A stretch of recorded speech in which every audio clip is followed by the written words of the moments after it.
আজকে আমি বানিয়েছি মটরশুঁটির ঘুগনি।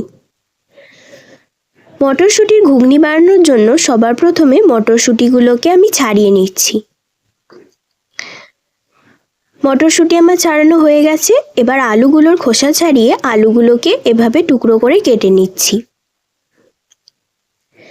এবার ওভেনে কড়াই বসিয়ে তাতে পরিমাণ মতো জল দিয়ে দিলাম।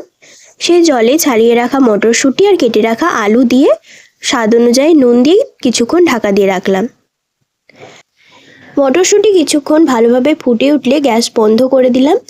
এখানে আলুও সেদ্ধ হয়ে গেছে আর মটরও ভালোভাবে সেদ্ধ হয়ে গেছে। এবার ওভেনে কড়াই বসিয়ে তাতে পরিমাণ মতো সর্ষের তেল দিয়ে জিরে ফোড়ন দিয়ে দিলাম, তেজপাতা আর পেঁয়াজ কুচি দিয়ে দিলাম।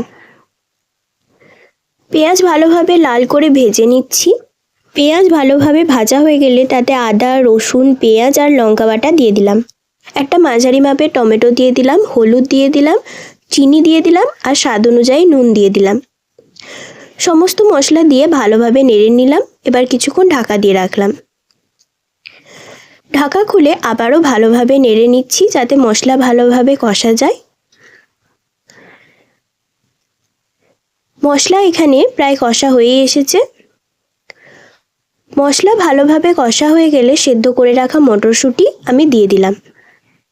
মটরশুঁটি দিয়ে হালকা নেড়ে নিলাম। এবার কিছুটা পরিমাণ জল দিয়ে দিলাম। এবার যতক্ষণ মটরশুঁটি সেদ্ধ হচ্ছে আমি আমার কিচেন গার্ডেন থেকে ধনেপাতা তুলে নিচ্ছি। এই যে অনেকটাই ধনেপাতা তুলে নিয়েছি। এবার এই ধনেপাতাগুলোকে কেটে আমি ঘুগনিতে দিয়ে দিলাম। এবার কিছুক্ষণ ঢাকা দিয়ে রাখবো।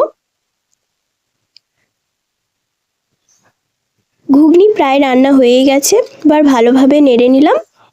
এই যে এখানে ঘুগনি রান্না করা কমপ্লিট।